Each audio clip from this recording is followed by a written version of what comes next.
Drug development stages. Research. During the research stage, researchers look for active compounds that will act upon a target in the body. Promising active compounds are brought to non-clinical studies.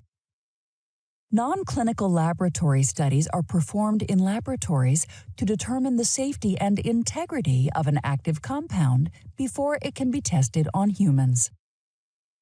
The results of non-clinical studies must be submitted to and approved by a regulatory agency before the next stage, known as clinical trials, can begin.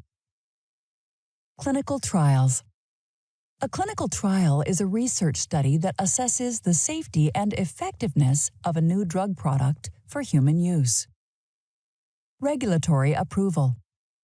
All of the data generated in non-clinical and clinical trials is examined by the regulatory agency.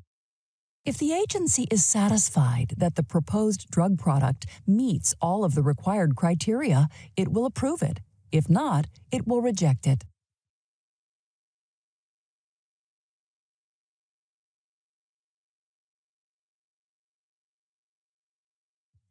What is GMP?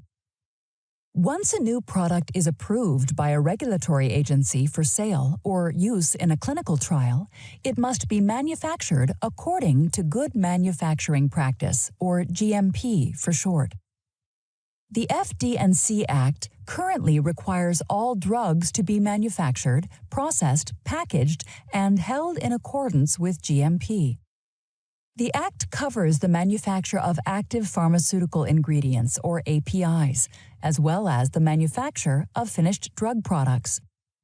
The GMP regulations for the U.S. are found in 21 CFR 210 and 211.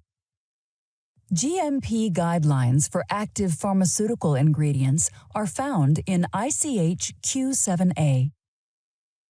European GMP regulations are contained in the UDRILEX.